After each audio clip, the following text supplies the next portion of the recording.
Buenos días. Vamos a tratar hoy el tema de balance de blancos, porque es bastante importante tenerlo muy claro para conseguir que nuestras fotografías salgan con una calidad en el color adecuada, ¿vale? Para ello es importante tener presente también la idea de que nuestro ojo no responde igual al color que una cámara fotográfica. ¿Por qué? Pues porque hay una propiedad que se llama constancia del color, en donde si por ejemplo nosotros nos ponemos unas gafas verdes, no tenemos por qué ver a la gente con cara de rana. Ahora, en una sesión fotográfica o en una grabación de vídeo, incorporarle en medio del proceso las gafas verdes delante del objetivo y veremos qué pasa. Es por ello que vamos primero a definir el concepto de temperatura de color. Vamos a hacer un gráfico, ¿vale? En donde dibujamos primero una fuente de luz, una bombilla, ¿vale? El filamento. Y queremos saber qué temperatura de color tiene esta bombilla. Le pongo aquí la interrogación. Entonces, yo pues, según la definición, dice la temperatura de color de una fuente de luz, en este caso la bombilla, es la temperatura en grados Kelvin. Grados Kelvin. Grado Kelvin. 0 grado Kelvin equivale a menos 273 grados centígrados. ¿Por qué eso? Porque a esa temperatura de menos 273 grados centígrados, las partículas que componen un cuerpo están en reposo, las moléculas están en reposo y a medida que ya lo va calentando empiezan a alterarse, a emitir energía. Por eso es 0 grado Kelvin y se mide en grados Kelvin. Entonces decimos, la temperatura de color de esta fuente luminosa, que no sé cuál es, equivale o la consigo si cojo un cuerpo negro perfecto. Imaginaros un hierro. El cuerpo negro perfecto no llega a ser un hierro, es otro material, porque la característica de este cuerpo perfecto es que llegue a emitir energía, radiaciones luminosas, pero que no las refleje, ¿vale? Entonces cojo un cuerpo negro perfecto, le aplico fuego, vamos a poner aquí una vela, le aplico fuego para calentarlo, y entonces llegará un momento en que esto empieza a calentarse, empieza a emitir energía calorífica. Si lo sigo calentando, lógicamente he puesto aquí una vela, pero necesita un fuego más potente, ¿vale? Llegará un momento, si lo sigo calentando, de que empieza a verse algo, a emitir algo de luz. Por eso el dicho de se ha puesto al rojo vivo, ¿vale? Es decir, que la primera radiación que vemos son los rojos.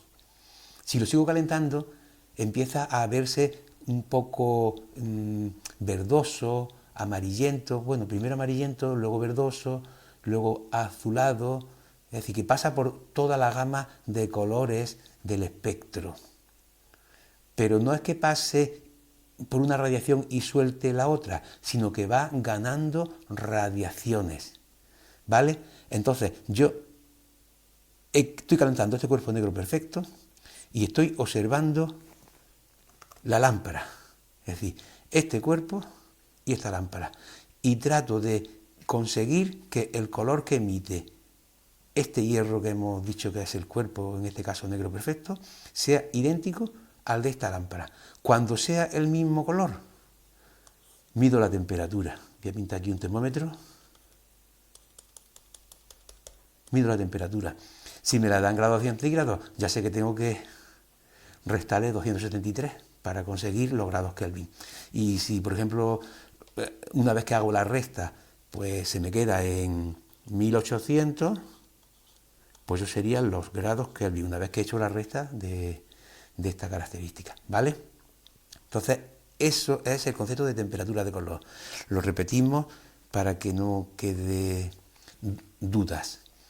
La temperatura de color de una fuente de luz es la temperatura a la que hay que elevar un cuerpo negro perfecto hasta que éste tome el mismo color que la fuente luminosa con la que se la compara.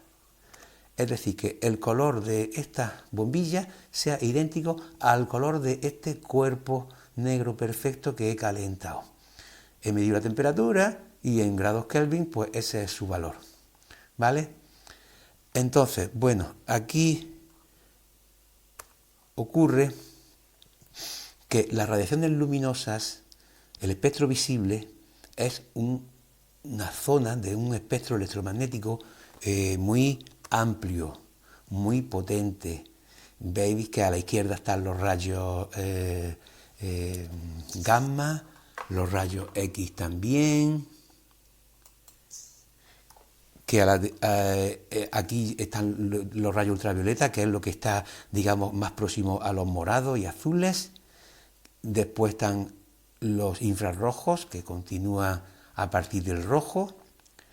Y ya pasamos a todas las radiaciones de telecomunicaciones, todas las ondas de comunicaciones, las microondas, FM, la televisión, la AM, la onda larga, todo el jaleo este, ¿vale? Todo este espectro que es enorme, ¿vale? Pues aquí la luz queda reducida en este pequeño espacio, es decir, que es una parte muy pequeñita del espectro electromagnético, que va de 400 a 700 nanómetros, un fragmento muy reducido. Entonces, lo que hemos querido definir o decir con el concepto de temperatura de color es que ese cuerpo negro primero emite radiaciones caloríficas. El infrarrojo no se ve, pero es una radiación que genera calor, ¿vale? Y luego pues da también rojo, sigue dando rojo, da naranja, da amarillo, pero el rojo sigue dándolo. Sigue calentándolo, da verde, pero también da el amarillo, naranja y rojo. Sigue calentándolo, se ve azulado, pero da también verde, amarillo, naranja, rojo, ¿vale? Y su infrarrojo incluso. Es decir, que no quiere decir que pasa de un lado a otro por arte de magia, sino que va ganando terreno, pero sin dejar lo anterior. Esto lo digo porque hay un poco de confusión en el tema de gráficos por internet, en donde aquí pues vemos que las representaciones, la luz de tungsteno, y parece que con este gráfico pues la luz de tungsteno tiene esta radiación nada más y la fluorescente tiene esta nada más, la de 4000 grados Kelvin, y el Sol tiene 5000 grados Kelvin, y el flash tiene 5... Sí, vale, esa es la temperatura con los que tiene, eso sí que es cierto, eso es real. En todo caso, donde está la raya, pues te está diciendo que ahí hay esa dominancia, pero claramente la luz de un día nublado tiene 6000 grados Kelvin, pero esa luz tiene todas estas radiaciones que hay por detrás, todas, las tiene toditas. En proporciones no son iguales, por eso domina un carácter azulado, porque la mezcla de todas las radiaciones no es la misma. Entonces ese dato es importante. Y bueno, también ya que estamos viendo estos gráficos, pues está bien ya como cosa que nos va a ser útil darnos cuenta que estos iconos, que son los mismos que nos salen en las cámaras fotográficas, pues cuando tú pones luz de este icono que por ejemplo pone aquí, luz de sombra, porque quede claro que la sombra da más temperatura de color que el sol y que el día nublados, ¿vale? Es decir, que esto está hecho en manera ascendente, desde la bombilla de tungsteno, que son 2700 grados Kelvin, las lámparas fluorescentes y halógenas, que son de 3300 a 4000, la luz del sol, que es 5000, el flash, 5500, un día nublado 6000 y la sombra 7000. Queda claro. el ojo se acostumbra a dominancias. Tú estás leyendo a la luz de una vela, que la luz de una vela es 1800, que está por aquí por debajo, y tú no ves las páginas del libro amarillas. Al principio sí, pero de pronto ya pues te acostumbras y tú identificas esa página como blanca. ¿Vale? Eso es la historia de constancia del color. La cámara no tiene esa constancia. Sí tiene balance de blanco automático, las cámaras digitales, que lo veremos ahora después. El primer sistema de balance de blanco así incorporado en máquina se utilizó en televisión, con las cámaras de televisión y en las cámaras de vídeo profesionales. En las cámaras fotográficas fotoquímicas esto era impensable. Había solamente dos tipos de carretes: carrete de luz de día, carrete de luz de interior o día, y para ustedes contar, y ahora tú ya te tienes que buscar la vida mediante uso de filtros, tanto utilizados en cámaras delante del objetivo o delante de los focos, para que las luces saliesen en su sitio, ¿vale? Ahora ya pues con las cámaras electrónicas, y estas primeras cámaras que yo digo, la que vemos aquí en la foto, es moderna, pero que esto se incorporó pues hace ya 50 años más, lo que son los balances de blanco en cámaras electrónicas de tubo para uso de televisión. Aquí vemos el W, que está diciendo o se refiere a balance de blanco, ¿vale? Y en esta época el balance de blanco se hacía de una manera curiosa. Se encuadraba con la imagen, con la cámara, se encuadraba una zona blanca del decorado, o preferiblemente la carta gris de Kodak por el otro lado era blanca, ¿vale? O bien, si no teníamos nada de eso, pues un folio blanco. Pero ocurre una cosa, que folios blancos, según cada fabricante, tiene un blanco distinto. Claro, nosotros diríamos, no, son todos blancos iguales, claro, porque tenemos el problema de la constancia del color. Pero hay millones de tonos de colores de blanco distintos en los folios. Cada folio tiene su blanco personal. Y si tú quieres ser muy perfecto y muy purista, pues te gastabas pues, un dineral en esa carta blanca para conseguir que a la hora de hacer el balance no tuviera ninguna dominancia, ¿vale? Entonces cogía esa carta blanca, la ponía encuadrada delante de la cámara, le daba al botón de balance de blanco, este que hay aquí, que está marcado con el número 2, ¿vale? Te asegurabas de que no tuviera la imagen quemada y que encuadrara toda la zona blanca de la carta y que la luz que cae sobre la carta sea la misma luz que yo tengo en la escena, ¿vale? Y a través del visor pues salía W, OK, es decir, te dice, lo ha hecho. Si no lo ha hecho bien, pues te sale error no sé qué, y el error pues muchas veces está motivado porque o ha cerrado mucho diafragma y falta luz, o lo tienes muy abierto y está quemando, ¿vale? Este era el mecanismo que se hacía en las cámaras de televisión y de vídeo. En las cámaras fotográficas ya el mecanismo de balance de blanco personalizado, que está marcado aquí con este símbolo que estoy aquí marcando a la derecha con el lápiz. Este es el símbolo, ¿vale? Pues en estas cámaras, si yo utilizo el preset o el ajuste de fabricante para hacer balance de blanco personalizado, que es este símbolo que hemos marcado, más o menos es parecido a lo que hemos explicado en vídeo y televisión. La única diferencia que me obliga la cámara, por lo menos en las Canon, me obliga a que dispare la foto, es decir, que no solamente darle a OK como antes, sino que dispare la foto, es decir, que tire la foto. Y una vez que la dispare, me vaya al menú y le diga que esa foto que he tirado es la que quiero que tome como muestra, como referencia de lo que es el blanco de la escena, ¿vale? Es igual el proceso, nada más que aquí hay que disparar fotos, y en televisión y vídeo de la época de hace 30, 40, 50 años, pues solamente dándole a OK era suficiente, ¿vale? Entonces, esta es la opción de balance personalizado, que es quizás la que en muchos momentos nos puede interesar. Pero luego está bien ver los otros presets del fabricante, que son el día soleado, está aquí, que es pues cuando tengamos esta situación de unos 5.000 grados Kelvin, hemos visto antes, ¿no? Si está nublado, pues nos tendríamos que ir al preset donde están las nubecitas. Que estamos un día soleado y pero estamos en una zona de sombra, debajo de un árbol o en un tejado de una casa, pues cambia la temperatura de color, es decir, la temperatura de color cambia, aunque sea la misma fuente de luz o que esté dando en sombra, ya es más alta, ¿vale? Que estamos en un interior, esto es una bombilla de tungsteno de unos 2.800 grados Kelvin o así, ¿no?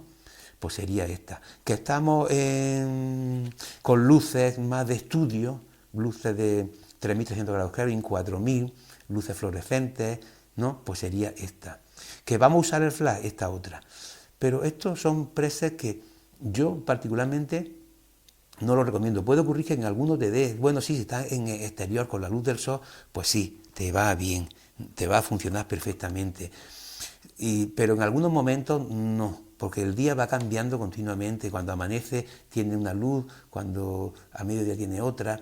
Y también otra cosa importante, a lo mejor cuando amanece tiene la luz amarillenta que me gusta, y si yo hago un balance de blanco muy perfecto, lo que hago es que me cargo ese amarillo y lo dejo como blanco. Es decir, que si yo en todos los lados donde yo quiero grabar una escena voy con mi cartón blanco haciendo balance de personalizado, pues voy a conseguir siempre que salga la luz blanca. Y yo a lo mejor necesito ese amanecer anaranjado. Entonces ahí a veces hay que tener esa lógica o esa intención de interpretar esa respuesta que te da para conseguir el resultado. De hecho, hay operadores de cámara, por lo menos que yo haya conocido hace 30 años, que a la hora de hacer balance de blanco lo hacían hacia el cielo azul, en vez de hacia un... porque con esa manera daba dominancia anaranjada. Estaba engañando a la cámara. Es decir, que a veces es bueno engañar a la cámara, pero porque tú quieres conseguir un resultado concreto, ¿vale? Bueno, y nos vamos al balance este último, que es AW. Este es el balance de blanco automático, ¿vale? Pues este está muy bien, funciona perfectamente, pero no en todos los casos. Hay situaciones extremas donde se vuelve loco. Por ejemplo, en situaciones nocturnas, en donde es incapaz de detectar la luz blanca a qué fuente o a qué zona equivale. Cuando hay poca luz o cuando hay muchas dominancias de luz, el balance este no es del todo fiable. En concreto de una situación nocturna donde tú estás sacando una calle de un pueblo con farolas típicas, pues siempre te va a salir muy amarillenta, muy anaranjada, no va a conseguir ese tono de pared de cal blanca, y es porque este balance de blanco no es perfecto al 100%. Entonces, en algunos casos es bueno recurrir al balance de blanco personalizado. Hay otras cámaras que tienen otra opción más, que es para ponerle numéricamente los grados Kelvin que tú quieres que contemple el sensor. Le pones, va ascendiendo grados, venga, pues venga, de 4.000, venga, 4.005, 4.010, y le pones con precisión los grados Kelvin exactos, ¿vale? Venga, pues vamos a ver ahora cómo ha evolucionado el tema de las lámparas de manera muy breve.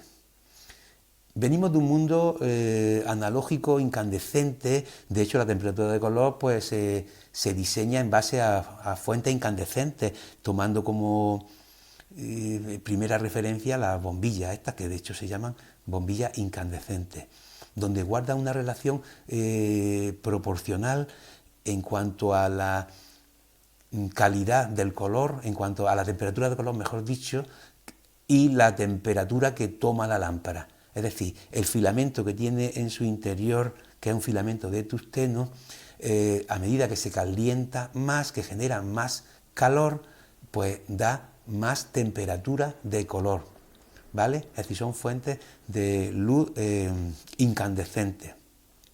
Estas lámparas pues ya han dejado de existir hace quizá una década y media o así. Ya se sustituyeron por unas de bajo consumo, porque ocurre que aquí hay un derroche tremendo de energía. Para conseguir luz hay que generar mucho calor, entonces pues se gasta mucho en el recibo de la luz, y aparte esa generación de calor pues puede que no sea buena en algunos casos. Por ejemplo, en un plató donde hay un montón de focos para iluminar y conseguir la intensidad adecuada, con estas lámparas pues tendrías que complementarlo, si usas estas lámparas, con sistemas de refrigeración de súper alta tecnología, porque los equipos, bueno, y los seres humanos, pero también en este caso los equipos que son súper costosos, equipos electrónicos, dejarían de funcionar a alta temperatura, porque se genera mucho calor, ¿vale? Entonces este tipo de lámpara, pues ya, como quien dice, ha pasado a la historia. Tenía el filamento, hemos dicho, que también tiene un defecto, que es en esta lámpara, que cuando se calienta ese filamento de tungsteno se va derritiendo, se va haciendo más delgado, y eso ocasiona que en algún momento esa debilitación hace que se parta. ¿En qué momento se partía? Pues en el momento que encendíamos la luz. Los que vengamos del mundo analógico, que tengamos más de 40 años así, yo tengo ya 60 y algo, lógicamente, ya esto lo he vivido mucho más que vosotros, ¿vale? Pues cuando le dábamos para encender a la bombilla, en ese momento saltaba, porque la fatiga termodinámica se refería a que en cuestión de milésimas de segundo la temperatura del filamento pasaba de estado ambiental a esos 2800 grados Kelvin, que son 2800 más los 276 para convertirlo a centígrados, ¿vale? Entonces era una temperatura muy alta y no lo soportaba.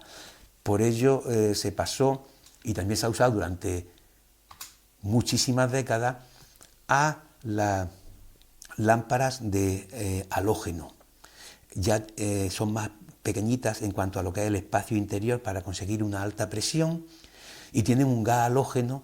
El filamento sigue siendo el tungsteno, pero el gas halógeno está ahí para que esas partículas que se van desprendiendo del filamento, el gas los recoja y lo deposite nuevamente en el filamento. Es decir, que se crea ahí como una especie de bucle para que en ningún momento se parta por el problema de la fatiga termodinámica, por esa historia de que el filamento se debilita.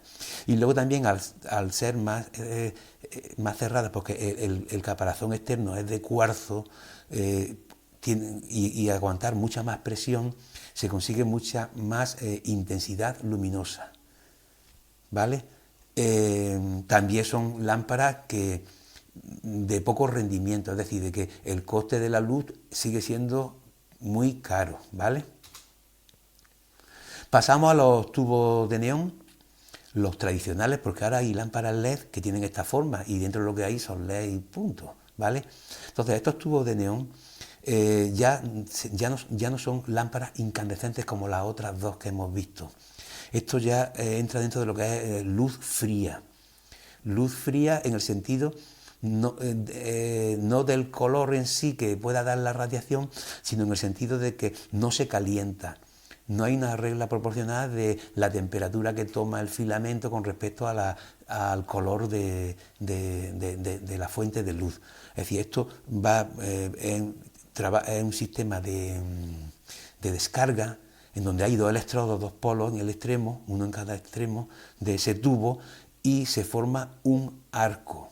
Se forma un arco de radiación ultravioleta, porque dentro hay un gas.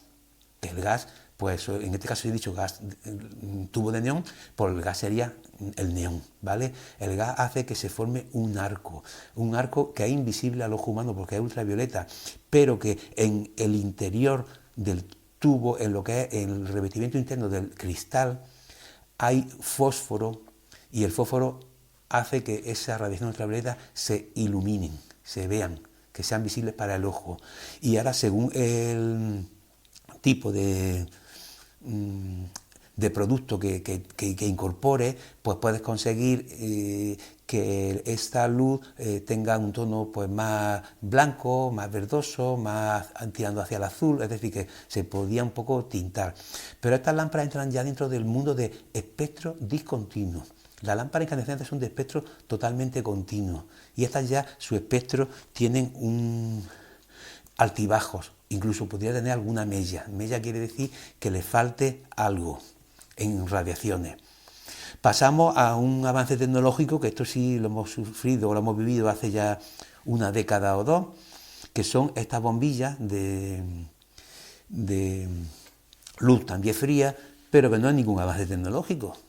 Esto es un tubo, pero con esa forma. Esto es igual que un tubo de neón, ¿vale? Sí, es también luz fría y supone un ahorro, tiene un rendimiento mucho mayor que las lámparas incandescentes. Y ya por último, pues en esta evolución de las lámparas en el mundo doméstico, porque no hemos dejado muchas del mundo profesional, como el arco de carbón, el HMI y otras, que no he querido tocarlas, ¿vale? Pues ya pasamos al LED, que el LED funciona bajo el fenómeno físico de la electroluminiscencia, que ya consiste en que no se genera para nada calor y que el 100% de la corriente que llega que atraviesa el diodo, porque funciona con diodos, el 100% pues lo transforma en luz, ¿vale? En energía luminosa. Entonces el LED supone un gran avance en ese tema. Lo que ocurre, bueno, por un lado, el LED lleva 100 años o más en investigación y en desarrollo, pero fue en los años 60 cuando ya empezó a utilizarse a nivel práctico los LED rojos en los mandos a distancia. Es decir, que el LED ahora es cuando lo estamos conociendo, pero ha tenido su uso, ya digo, desde 1960. Y su sistema es muy elemental, va con un sistema de corriente continua, no es como la lámpara anterior que hemos visto, que va con corriente alterna, ¿vale? Y para que no se sobrecargue más de la cuenta en tensión el LED, pues siempre suele llevar una resistencia, porque si no, pues lo quemaríamos.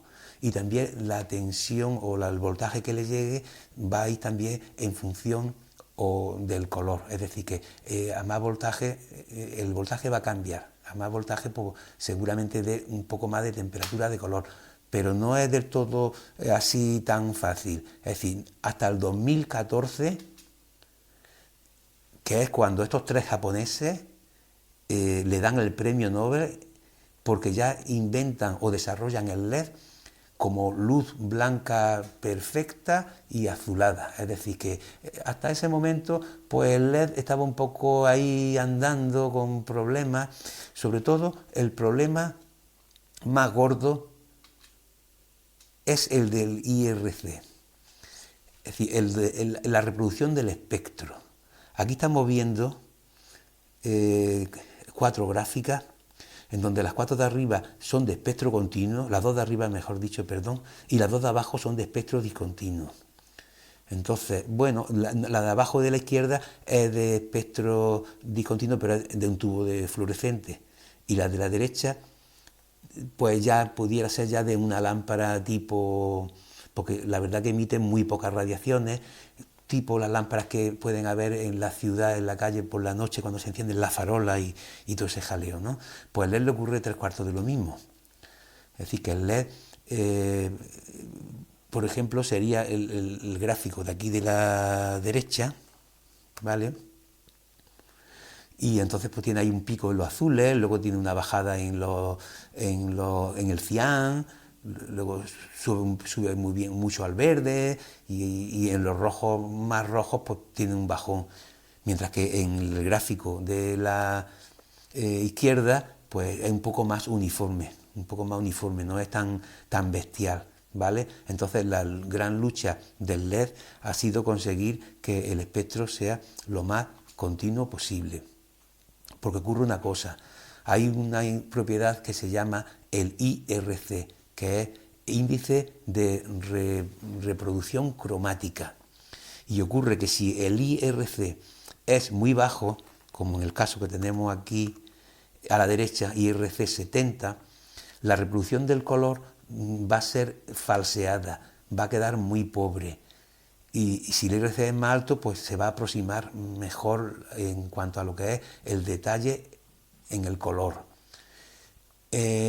Como cosa importante, las fuentes de luz que son incandescentes, su IRC es del 100, es el máximo que tiene. El problema lo tiene las fuentes no incandescentes, y en este caso el LED, como no es incandescente, nunca va a llegar, es muy difícil que llegue al 100 del todo.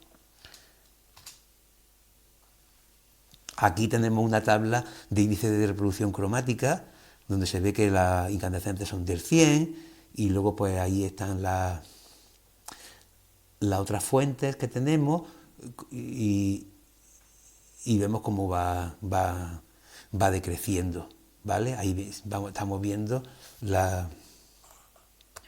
los valores, cómo van decreciendo, ¿vale? Ya por último, pues comentaros que con la iluminación que se basaba en lámparas incandescentes o incluso las lámparas de luz fría, pero que son estos tubos de neón que hemos visto, que son la foto que he puesto, que se ven lámparas con varios rizos de cristal, ¿vale? Pues con ese tipo de iluminación estábamos obligados a utilizar filtros correctores de color en la fuente, porque esas luces no se podían corregir en su dominancia de color, y entonces pues si tú querías adaptar esa fuente a por ejemplo, a un interior, y la fuente de luz era de 5000 grados Kelvin, pues le metía un CTO. El CTO significa O de orange, C corrector, y T pues temperatura, ¿no? Es decir, para corregir la dominancia de azules, pues ponerla en luz más baja, es decir, rebajar la temperatura de color de 5000 a 3300 o a 2800, según el tipo de reducción que uno haga, pues pone un filtro o pone otro, ¿vale? Y de esta manera pues conseguía que funcionara bien. O al revés, poníamos un CTB, un filtro corrector de los azules, un filtro corrector para que una luz amarillenta o una luz de interior, ¿no?, pues pudiera, digamos, coexistir con la luz del exterior. Entonces esto sería para elevar la temperatura, es decir, que tú puedes elevar la temperatura de color de un foco poniéndole un filtro azulado, o puedes disminuir la temperatura de color de un foco poniéndole un filtro naranja. Es decir, que es importante que quede claro que la temperatura de color va por un lado y la intensidad del foco va por otro. Es decir, no tiene por qué haber una regla proporcional de a más intensidad, más temperatura de color. Son dos cosas distintas. El color es el color y la intensidad es la intensidad. Es decir, que yo a una luz doméstica le puedo dar con un filtro azul 6000 grados Kelvin, dejarla en 6000 grados Kelvin, y a una luz que sea del sol, que es súper potente, que pasa a través de la ventana, con unos filtros naranjas muy concretos, la puedo dejar igual que la luz de una vela, a 1800 grados Kelvin. Es decir, que no tiene relación directa, ¿vale? Es decir, el color va por un lado, la intensidad va por otra. Y con esto, lo que quiero decir con esto, que con el mundo de los LED, pues la vida nos la ha hecho más fácil, porque el fabricante ya con el LED, que ya lo veremos el tema de síntesis aditiva y todo el jaleo, porque esto va con distintas LED que se van sumando y todo el jaleo, pero bueno, lo importante es que ahí hay dos ruedas, dos botoncitos de rueda giratoria, una de la intensidad y la otra de la temperatura de color. Y entonces ahí hay unos números que tú puedes ir cambiando, vas moviendo la rueda y dices, venga, pues lo voy a poner a 4000, lo voy a poner a 2800, y vas moviendo la rueda y vas cambiándole el color a esa luz. Entonces te facilita mucho el trabajo. el que los focos tengan ya implementado esta función, ¿vale? Y otro dato importante con el tema de uso de las lámparas LED es que, por un lado, vale, como beneficio generan menos calor. Interesante porque los estudios pues te ahorra aparatos de aire acondicionado potentes. El otro que hemos dicho, el tema de que el filtraje lo puedes tener incorporado con una rueda que tú cambias el dato numérico de los grados Kelvin, ¿vale? Pero ese otro dato que ya lo hemos visto, pero lo recordamos ahora, es el tema económico, el tema del rendimiento económico. Porque la luz que da un LED o cualquier fuente de luz, oficialmente a nivel de la física se mide en lumens, que el lumen es flujo luminoso por ángulo sólido de un estereoradián. Es decir, que un lumen es una fuente de luz de una candela, lo que ilumina el flujo luminoso que da en un ángulo del estereoradián, ¿vale? ¿Y qué ocurre? Pues que eso, como el público normal pues no lo entiende, pues el fabricante desde el principio, con las lámparas de bombilla de tungsteno, pues siempre ha puesto los vatios. Y como venimos del mundo antiguo, del mundo analógico, lo mismo que nos ocurrió con el tema de la cámara, es decir, veníamos de la cámara fotográfica full frame, y entonces pues el fabricante ahora con las digitales pues todo lo referencia a la full frame y dice, señores, esta cámara es APS-C, pero aplíquele este factor de corrección para saber cómo responde su objetivo. Pues aquí lo mismo, estos son tablas de factor de corrección para saber qué luz da tu lámpara LED con respecto a la luz que tú tendrías si fuera de tungsteno, es decir, relación de potencia. Y tú dices, bueno, pues es que me he comprado una lámpara LED que son de 10 vatios. ¿Y eso qué potencia me está dando? 10 vatios es muy poco, porque yo en mi cabeza tengo que 10 vatios es poco, porque vengo de un mundo analógico donde 60 vatios era la lámpara que yo utilizaba para estudiar en mi casa. Entonces 10 vatios, no, yo no voy a ver nada. No, dice, no, que 10 vatios equivale a 80 vatios. Esto es más que la lámpara de su casa, ¿vale? Es decir, que son tablas comparativas que hace el fabricante para que lo entendamos y de esa manera, pues, tengamos claro cómo responde esa lámpara, porque es verdad que en las cajas de la lámpara vienen los lumens, pero la gente con los lumens como que no se entiende, ¿vale? Pues yo creo que esto ya es por todo. Lo dejamos ya por hoy. Pues nada, un saludo y nos vemos en el próximo capítulo.